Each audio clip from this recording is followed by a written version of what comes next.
Esperar começar a minha gravação. Pronto, começamos a gravação. Bom dia, 91 e 92. Hoje nós estamos aqui numa aula especial para falar sobre a obra O Diário de Anne Frank, com os professores Rafael, de História, e Juliana, de Literatura e Português. E também com a presença ilustre da nossa ex-aluna e atriz, Isadora Villanova, que veio mostrar aqui uns trechos da obra. Então, para iniciar, nós vamos contextualizar um pouquinho, né? Que livro é esse? Que livro é esse? Então, Diário de Anne Frank é o diário mais conhecido no mundo, um diário de uma história real, que foi traduzido para mais de 70 línguas, tem centenas de adaptações no cinema, no teatro, tem minissérie, tem filme, muitas edições por todo mundo. Um dos livros mais vendidos e lidos e relidos na história da literatura. É um livro que é também um relato histórico, né? Um diário de guerra. Então, basicamente, aconteceu que Anne Frank e sua família precisaram fugir do regime nazista, se esconder, e Anne Frank tinha já o seu diário naquela época, que ela ganhou quando fez 13 anos, e ela ouviu pelo rádio que estariam recolhendo registros de guerra. Quando ela já escrevia o seu diário, ela pensou, por que não? O meu diário pode ser um registro de guerra, então, a ser lido posteriormente. E aí ela começou a caprichar mais no seu diário, fazer anotações mais precisas, né, explicativas, para que as pessoas tivessem conhecimento daquela realidade dela. Mas, infelizmente, né, ela não viveu para ver essa consequência, que foi esse reconhecimento mundial da sua obra. Quem fez isso, quem foi o responsável por publicar a obra da Anne Frank foi o seu pai, o único sobrevivente daquele grupo de judeus que precisaram se esconder no anexo secreto. Esse era o nome, inclusive, de uma das versões do diário, né? O anexo secreto, que é o esconderijo deles. Sr. Rafa, vamos contextualizar a história, então, esse ano. Foi 1943, não, em 42, que ela começou a escrever.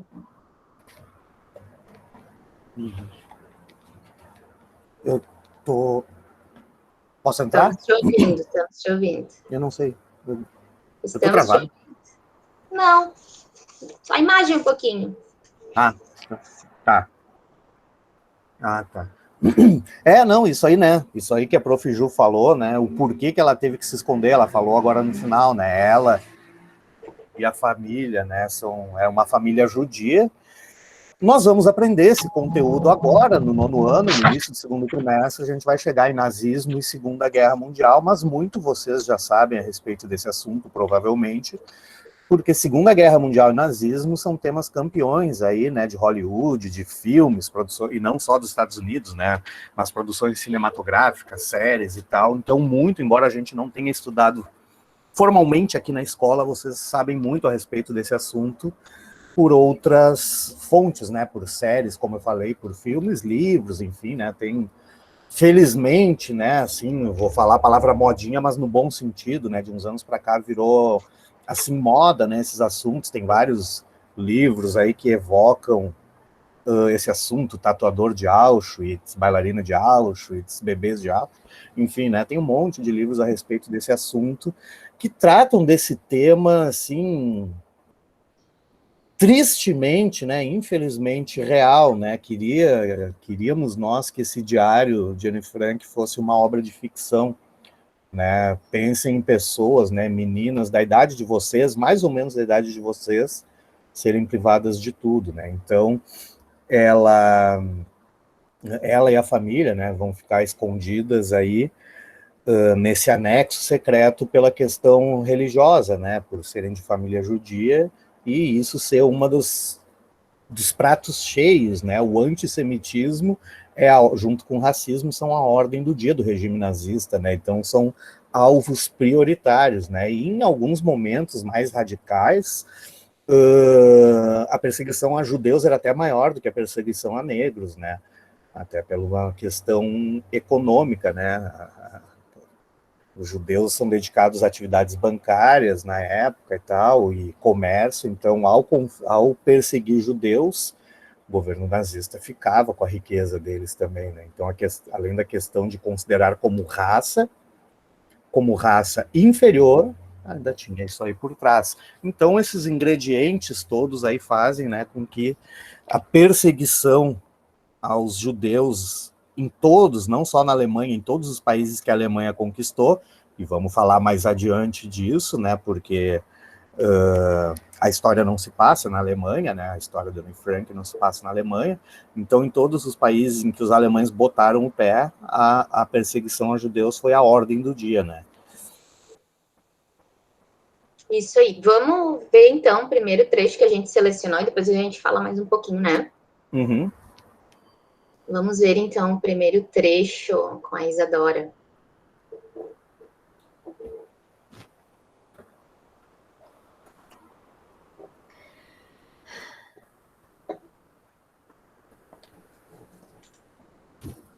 Papai recebeu uma notificação da SS. E mamãe foi falar com o Sr. Van Damme, que é um amigo e sócio de trabalho de papai. Eu fiquei pasma. Uma notificação? Todo mundo sabe o que significa uma notificação. Não pude deixar de pensar em campos de concentrações, em prisões, vinham toda hora à minha mente. Eu e Margot estávamos no quarto, quando ela me disse que a notificação não era para papai, era para ela. Foi nesse momento que comecei a chorar, então, porque Margot só tem 16 anos. Como podem mandá-la para lá? Eles só querem meninas novas, da idade dela. Mandá-la para lá e ficar sozinha. Mas graças a Deus, mamãe disse que ela não vai. Que ela se assegura disso e que... Talvez seja por isso que papai falou em nos escondermos. Mas esconder... Onde iríamos nos esconder? No campo? Na cidade? Em uma cabana? Quando, onde, como? Eram coisas que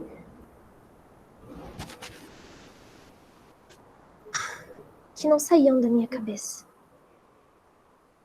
Então Margot e eu começamos a arrumar nossos pertences. As coisas mais importantes colocamos em uma pasta da escola. A primeira coisa que peguei foi esse diário. Depois, peguei alguns grampos de cabelo. Alguns lenços. Talvez fossem importantes. Algumas cartas. E também livros da escola. Eu com certeza peguei as coisas mais malucas. Mas eu não me arrependo de nada disso. Para mim, as lembranças são muito mais importantes do que vestidos. Por partes, né? Ela fala em uma notificação da SS. SS é a Schutzstaffen, polícia política do Estado nazista, né? Era a polícia do governo. Não é uma força armada, não é exército, coisa assim, é uma polícia específica do governo. Schutzstaffen é polícia do Estado, né? Então, do governo nesse sentido. Na Alemanha nazista tinha dois órgãos repressivos fundamentais, que eram as tropas SS, essas Schutzstaffen, e a Gestapo. A Gestapo era a polícia secreta. polícia secreta naquelas, né? As ações dela eram secretas. Sabia-se da existência da Gestapo, mas as ações, o que ela fazia, o que ela investigava, que nomes ela levantava, isso sim era secreto, era confidencial.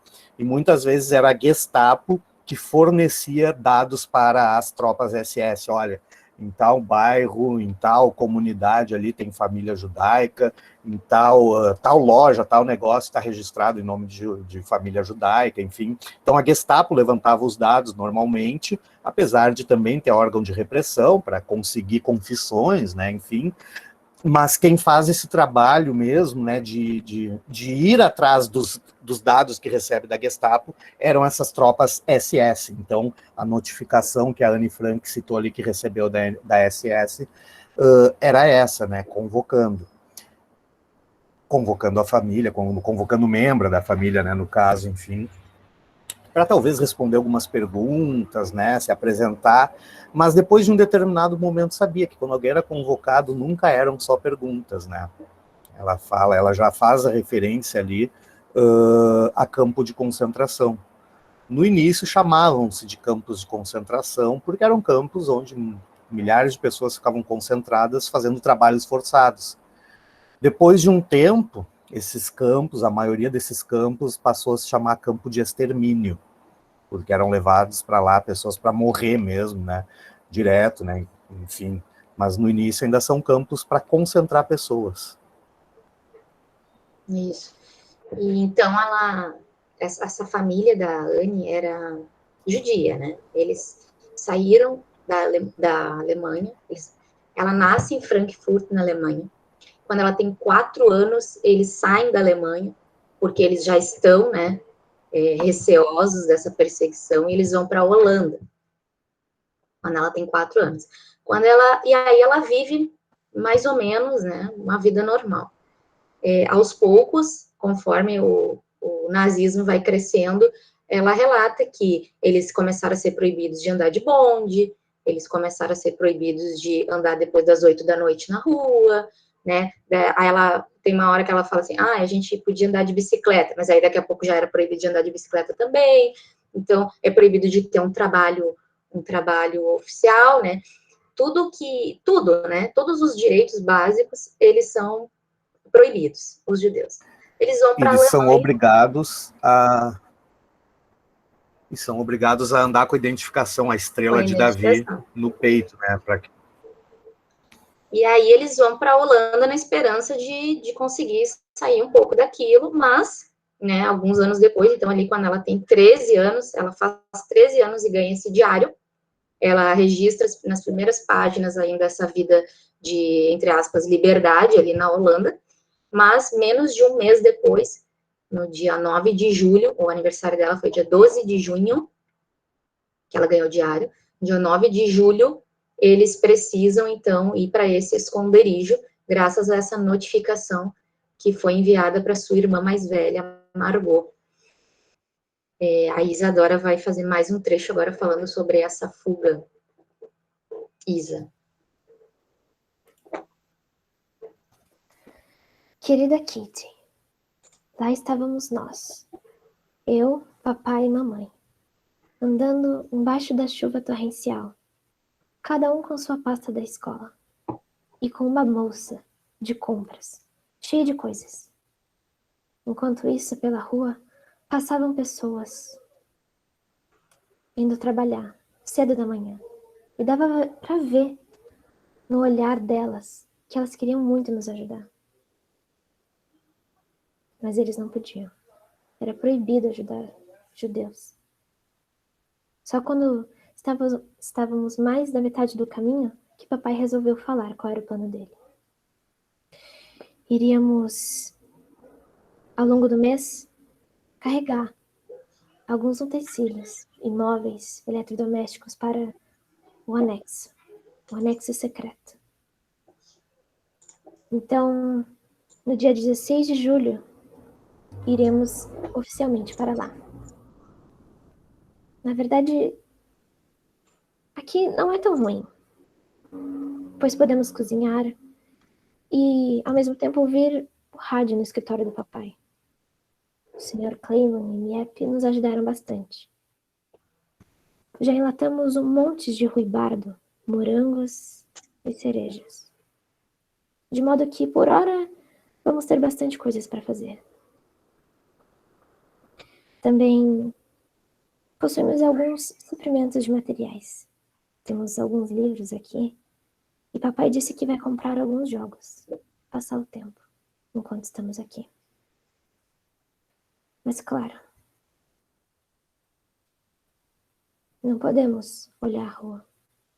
Temos que ficar aqui, quietos, sussurrando, para que ninguém lá embaixo nos ouça. Ontem ficamos com as mãos muito ocupadas. Tivemos que descaroçar 2 caixotes de cereja para o Sr. Kugler. Vamos usar os caixotes, pelo menos, para fazer algumas estantes de livro. Ó, tem alguém me chamando, Kitty. Já volto.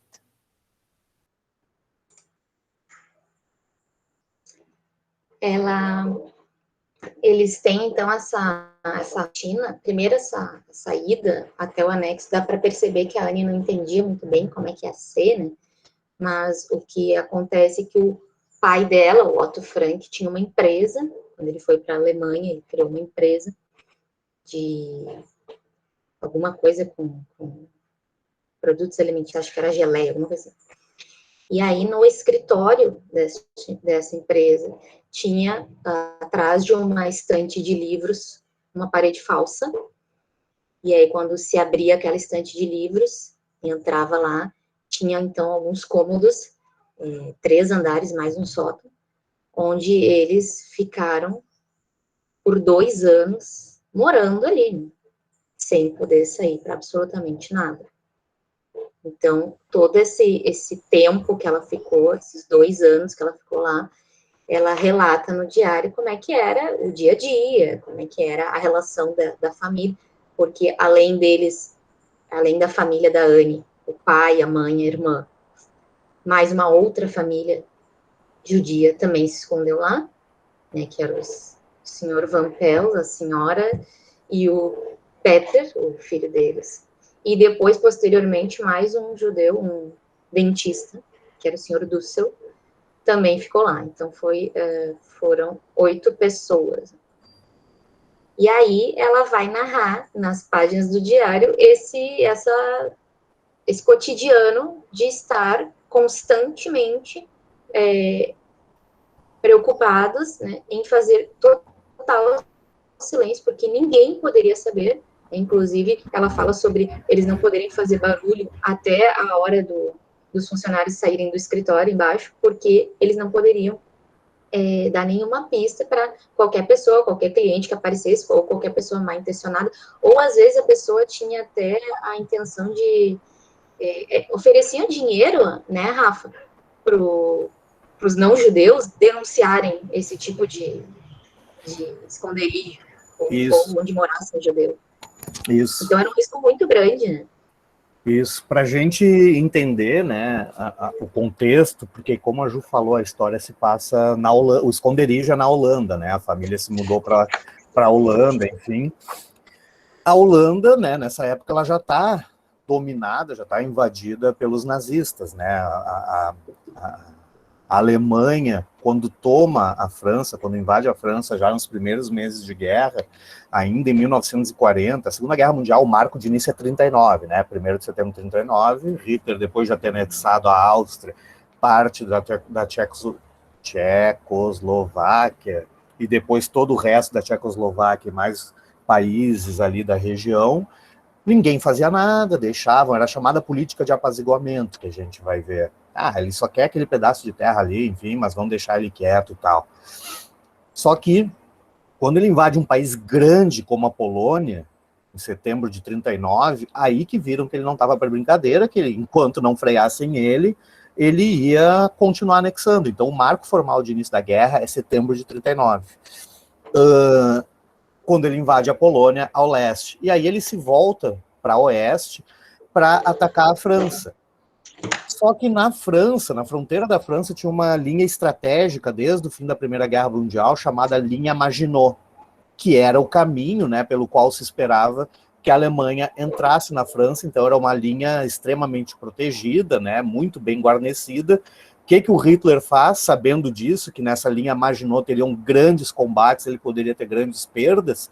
Ele invade a França, passando ao norte da linha Maginot, ou seja, ele ataca países que não estavam nem a favor nem contra ele, países que até então estavam neutros, e aí o efeito surpresa, né? Porque ele entra na França invadindo Holanda, Bélgica e Luxemburgo, 3 pequenos países, antigamente eram chamados Países Baixos, né? 3 pequenos países, então, que vão ser a ponte, vão ser a porta de entrada para ele atacar a França sem passar por essa linha Maginot, por essa linha protegida até os dentes, né? Ou seja, é nesse contexto que a família Frank, que a família da Anne Frank, fugiu da Alemanha.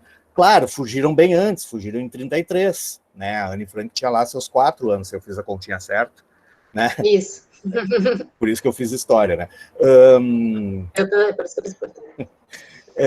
Então, 33 é o ano em que o Hitler chega ao poder. 31 de janeiro de 33, Hitler chega ao poder, só que ele já é uma figura conhecida, já sabe-se, né, da perseguição aos nazistas, da perseguição aos judeus. Então, quando ele chega ao poder, a família, né, da Anne Frank resolve fugir da Alemanha, vão para a Holanda. Até então estava tranquilo. 7 anos depois, a Holanda é invadida. Né? Então, aí entra tudo aquilo que a gente falou, essa perseguição, o que a Anne Frank falou agora há pouquinho, né, era proibido ajudar judeus, eles têm que andar com as regras que valiam para a Alemanha, em cada país que a Alemanha invadiu, valiam as mesmas regras. Né? Então, a questão que os judeus tinham que andar na rua com estrela de Davi pendurada, aquela estrela amarela que simboliza o judaísmo, aliás, ela não é amarela, né, mas a que eles tinham que andar era colada no peito. Então, se é na Alemanha, alemães estavam liberados para chutar judeu, cuspir em judeu, dar rapa, e tem muitas fotos, né, muitos relatos assim escritos e fotográficos disso acontecendo. E nos outros países em que os alemães atacam, em que os nazistas invadem, isso também pode acontecer. Só que na Holanda, né, outros países não são nazistas, né, eles não veem essa necessidade de ficar chutando, cuspindo judeu, porém, como a Anne Frank falou agora há pouco, eles não podiam nem mesmo ajudar. Se caía, se machucava, acontecia qualquer coisa, e um holandês, no país que ela está, fosse ajudar, esse holandês também seria perseguido. Né? Então, uma situação assim de um absurdo extremo, né? A ponto, né, de a família ter que ficar absolutamente confinada num sótão, não podendo botar a cara para a rua, não podendo, né, enfim, qualquer outra coisa. Inclusive, né, os funcionários do escritório que ajudaram, né, que era essencial a ajuda deles, né, que eles levavam os mantimentos, eles levavam toda a alimentação deles, levavam livros, qualquer coisa que pudesse distrair os escondidos, os judeus que estavam escondidos ali, eles estavam correndo um risco enorme. Né? Eles corriam um risco muito grande também de serem presos. Né? Então, acontece que a tentativa de manter aquilo em segredo era muito grande, mas, ao mesmo tempo, às vezes, eles tinham que chamar mais alguém para ajudar, né? Porque qualquer coisa que acontecesse com esses funcionários que estavam ajudando, os moradores do anexo ali ficariam sem contato nenhum com o mundo exterior, né? Inclusive com suprimentos básicos. Então, quando há a descoberta do anexo, posteriormente, né, as secretárias e os funcionários lá que ajudam, eles também são presos, né, por eles terem escondido os judeus. Né? E até por isso também que todos as duas famílias, né, e mais o dentista, que estão escondidos ali, eles têm carência de uma série de itens, uma série de recursos, tem uma alimentação também precária por causa disso, né? Tem 5, 6 pessoas que trabalham ali, não dava para levar alimento para 30 pessoas, ia levantar a suspeita, né? Então, não podiam nem carregar, entrar com muita coisa que levantasse suspeita. Então, levavam o que dava para levar, sem dar na vista, pouquinhas pessoas, mas para alimentar muitas. Situação complicada, né? Inclusive, quando eles decidem abrigar o Dente, que é alguns meses depois que as duas famílias já estavam ali, né? Eles se questionam muito sobre isso, né? Sobre essa questão dos suprimentos, né? Como seria possível mais uma pessoa ficar ali escondida e ter condição, né, de sobreviver ali, só que essa solidariedade entre eles, né, é bem visível, assim. É uma situação muito difícil, mas, bom, se cabe mais um, vamos abrigar mais um. E aí acontece que eles acabam acolhendo esse homem, esse adulto, que era um dentista, casado com uma mulher amigada, né, com uma mulher que não era judia. No começo, a Anne Frank adora, né, depois ela acaba pegando o ranço dele. Aliás, a Anne Frank, ela tá numa situação, assim, super dramática e tal, mas, ao mesmo tempo, o livro dela, o diário dela, se torna muito interessante, porque é uma menina falando, né? É uma adolescente. Assim como as meninas aqui, né? Ela tem questões, assim, muito humanas, né? Ela tá, ao mesmo tempo que tá preocupada com a guerra, ela tá preocupada com os livros que ela vai ler. Ela tá preocupada que estão falando que ela é diferente da irmã dela, que a irmã dela é perfeitinha. E ela, né, tá brigando lá com a senhora Dussel, com a senhora Van Petel. Ela tá tendo ali o amadurecimento dela, né, dos 13 aos 15 anos, é uma fase, né. Então, a gente se apega muito a Anne Frank, eu acho que por isso também, né. Ela se revela muito.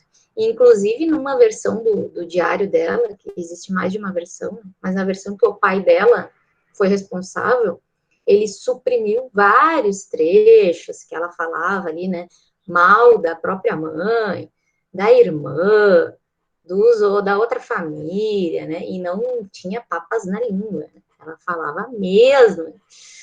Então, muitos anos depois, se resgatou esses trechos, né? Mas a princípio o pai dela, que foi o único sobrevivente, o responsável pela publicação, ele preferiu omitir certos trechos ali em respeito à memória daqueles que já tinham ido. Vamos ver mais um trecho, então, sobre esse cotidiano no anexo, né? Isa?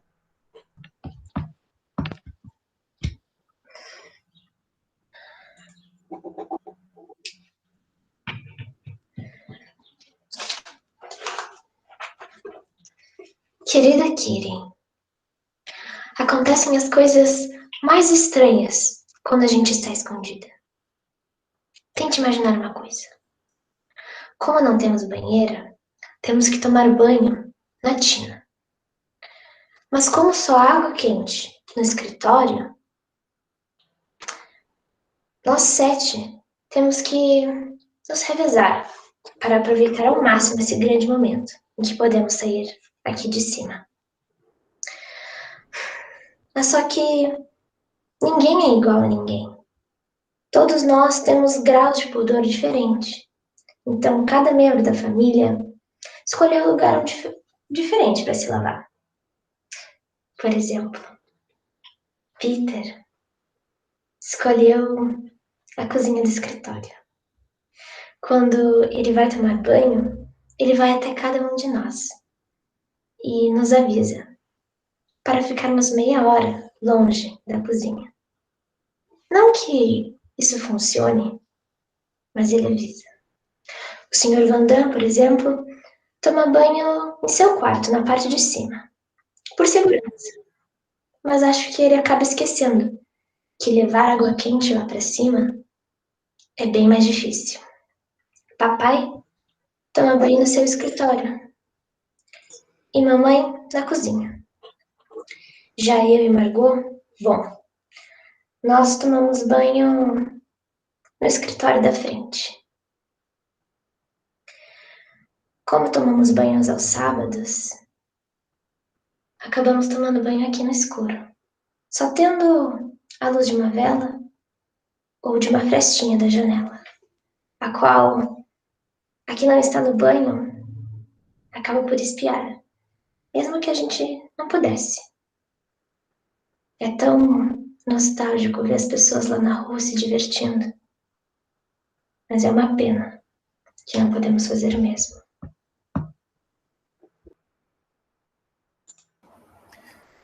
Cara, isso é louco demais, né? Esse tipo de situação. Pensava-se assim, né? No ano passado a gente via muita gente comentando e até fazendo meme, né? Bah, hoje é um evento especial, sair de casa para levar o lixo nesses tempos de pandemia que a gente está vivendo, né? Botei minha melhor roupa para ir lá levar o lixo e tal. E a gente, né, não se dá conta, assim, que a gente ficou reclamando e segue reclamando, eu sigo, quem está seguindo assim mesmo, né, isolamento e tal, sabe que a vida tá difícil, né, quem não tá fazendo festinha por aí, sabe que a vida tá difícil, mas cara, por mais difícil que esteja, não tem como a gente se colocar no lugar, não tem como a gente se imaginar vivendo uma situação dessa, a ponto de um banho ser uma ocasião especial, ser um momento, o sábado, né? No Ser sábado, um né? momento especial, o momento de tomar banho. E ela espia da janelinha durante algumas vezes, né? As pessoas que estão na rua se divertindo, levando uma vida, entre aspas, assim, normal, entre aspas, porque mesmo quem está livre, né, está vivendo num país dominado, né, pelos nazistas, está vivendo num país dominado pela Alemanha, mas enfim, se não é judeu, continua trabalhando, enfim, leva a sua vida, crianças, né, brincando na rua. Agora, é louco, assim, ler esse livro nesse momento que a gente está de um certo isolamento social. Um certo, porque, como eu falei, não tem como comparar com que essas duas famílias, com que essa gente aí do sótão viveu. E dentro disso, né, vamos juntar com o que a Ju falou antes, né, é uma menina dos 13 aos 15 anos, é uma menina da idade de você, com todos os conflitos pessoais, com todos os ranços da adolescência, com todas as questões afetivas e de coração, e ranços com a família, como muitos de vocês às vezes têm, né? Ah, porque meu irmão isso, minha irmã... Ah, minha mãe sabe, que muitos, assim, às Ela vezes... o tempo inteiro Né? fala isso. E vocês têm tudo isso, e vocês, né, têm a liberdade, não questionando, não criticando vocês, porque é difícil, assim, esse processo de amadurecer é dolorido para todo mundo, nós também. Eu lá na pré-história, quando era adolescente, quer dizer, eu também, todos nós, né, quando fomos adolescentes, a adolescência é uma fase complicada, é uma fase difícil que tu não quer mais ser criança, mas tu não é mais adulto, não é adulto ainda também, então é complicado para quem vive no nosso mundo atual, hiperconectado e com uma série de liberdades, né? Vamos imaginar isso aí, vamos imaginar, é difícil, não tem como, né? Há 70 anos, não, 22, 42, há 80 Olha a anos matemática. atrás, é, há 80 anos atrás, né? Imaginar essas questões todas que um jovem, que uma adolescente tinha que viver, sem ter os melhores amigos, sem ter alguém para, sei lá, desabafar. Até tinha mais gente ali, mas pelo que ela relata no livro, né, não dava muito para desabafar com aquela gente. Ela desabafava com o No diário. diário. Exato. É muito dolorido, assim, a gente ler certas passagens dela, assim, pensando no depois. Quando a guerra acabar, eu quero fazer isso, eu quero fazer aquilo, eu quero andar de bicicleta, eu quero encontrar meus amigos da escola, eu quero jogar vôlei, sabe? Ela, diversas vezes, assim, ela comenta isso conversando com a irmã, conversando com a mãe, com a mãe do Peter, lá, ou com o Peter depois, quando ela se apaixona por ele, né? Não há tem que pensar que além de tudo, né, além do isolamento, a gente está falando de uma época que não tem nada, né, não tem internet, não tem nada. A única comunicação delas com o mundo era aquelas pessoas que ajudavam, né, que contavam coisas horríveis, que ela coloca vários trechos no diário, assim, de, olha, hoje eu vou falar uma coisa horrível, mas eu preciso falar. Os judeus estão sendo levados, estão sendo mortos, hoje mesmo, fulano de tal, conhecidos, né, e pelo rádio, que eles, né, ligavam na estação de rádio inglesa para ouvir as notícias da guerra e torcer para que aquilo acabasse. Então, durante todo aquele isolamento forçado ali, por quê? Pelo simples fato deles serem judeus, tem mais isso, né?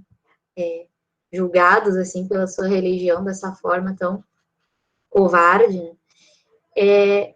Ela não sabe o que vai ser do futuro dela, não tem nem ideia do que vai ser, né? E quando a gente sabe, nós sabemos, né, o que acontece no final, né? Isso se torna mais triste ainda. Não é assim, gente, não, vocês vão ficar tristes, não leem, não é isso, é pra gente refletir, né, pra gente pensar, né, uma coisa que eu acho, assim, essencial, assim, quando eu falo da leitura, que todo mundo tem que ler, uma das vantagens entre tantas é a gente poder criar empatia, tu se colocar no lugar do outro pela literatura, não tem outro jeito melhor.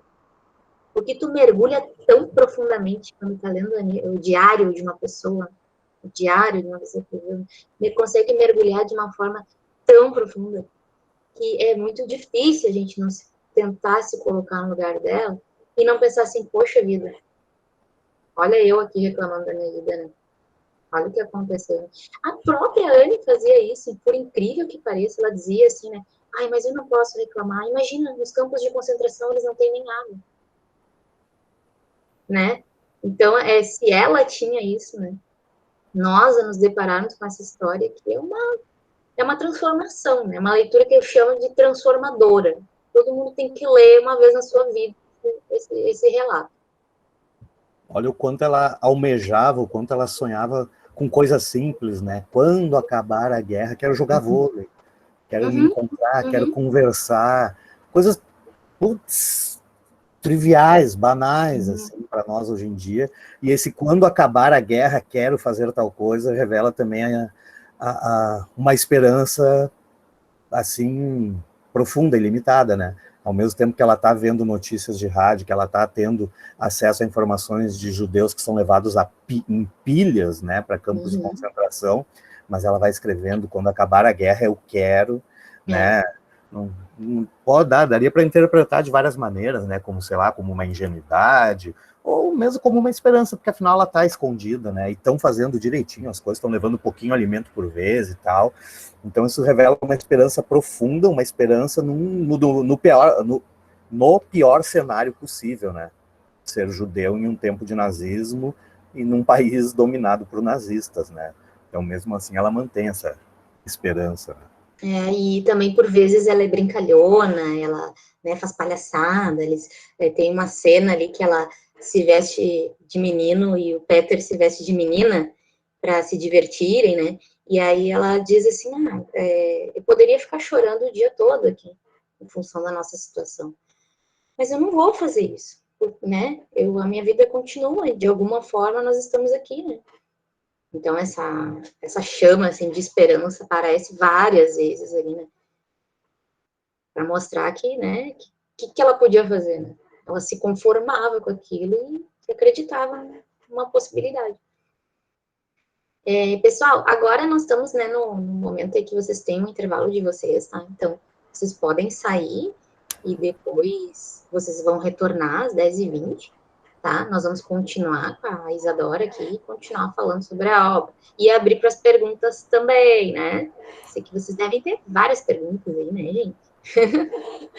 Tá? Mas agora, então, vocês têm um momentinho aí de tomar um cafezinho no banheiro. Fiquem bem à vontade, tá? Tomar um cafezinho não no banheiro, né? Tomar um cafezinho e ir ao banheiro. Ah, tá. Isso. Não as duas coisas juntas. Isso. Não esquece de parar a gravação aí. Eu vou parar a gravação um pouquinho, depois eu vou gravar de novo.